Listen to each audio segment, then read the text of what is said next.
Hello everybody, Ben Woodruff here with another falconry video. Today's video I'm going to be talking about African hobbies. Now, African hobbies are a member of the hobby clade, which is a group of falcons.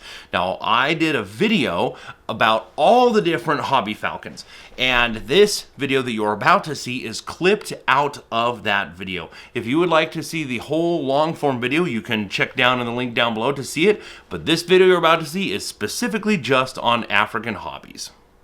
The African hobby is in some ways quite similar to the Eurasian hobby, but first of all, it's smaller. It ranges throughout all of tropical Africa.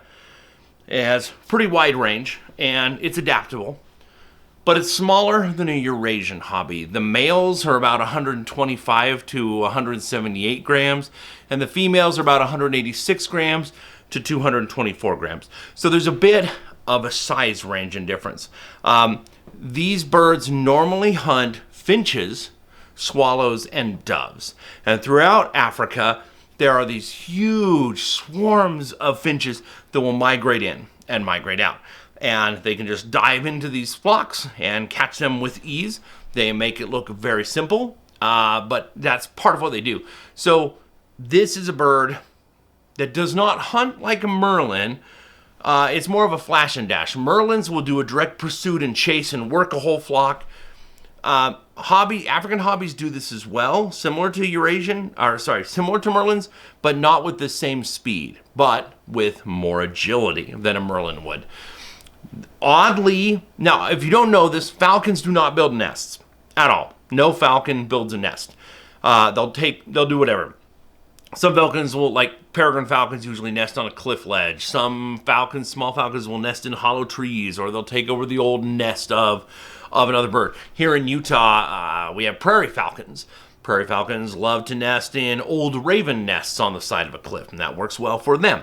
Well, African hobbies like to use the nests of black kites. Now, black kites are another species of bird of prey. They're much bigger than an African hobby. So sometimes African hobbies will just take over an old kite nest, but sometimes they will actually try to beat them to it. You know, some birds will use the same nest year after year, and if you can beat them to it and be aggressive enough and dive, keep them chased off, then you can kind of take over that nest. We don't know why that is. Some birds build nests, some don't at all. Falcons do not at all, and African hobbies are no exception. But again, they do like to target and use these nests of black kites. Now, the coloration patterning is similar to a Eurasian hobby. And again, in my long form video that I'm doing, that this is part of, that will already have Eurasian hobbies before this. But if you're watching this video as a separate thing just on African hobbies, then go ahead and check out the link down below, and you can see all the other hobbies that I'm talking about.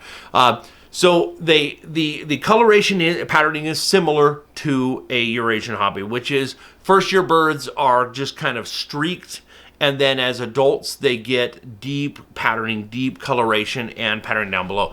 But they have a much deeper, redder pigment than Eurasian hobbies or almost any other hobby. The brilliant, deep reds on adults, they're absolutely incredible.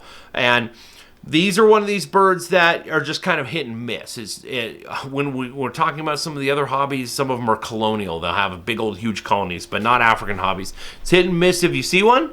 But again, this is a bird that is an active hunter of birds that almost exclusively hunts these smaller bird species. Well, I hope you enjoyed that video. I hope you enjoyed learning a thing or two about African hobbies. They're gorgeous birds, rich, colorful birds, and birds that we don't get to see very often up close. So hope you enjoyed learning a thing or two about them. If you haven't already, if you could hit subscribe, I very much appreciate it. It helps me keep this channel up and going. And as always, happy hawking.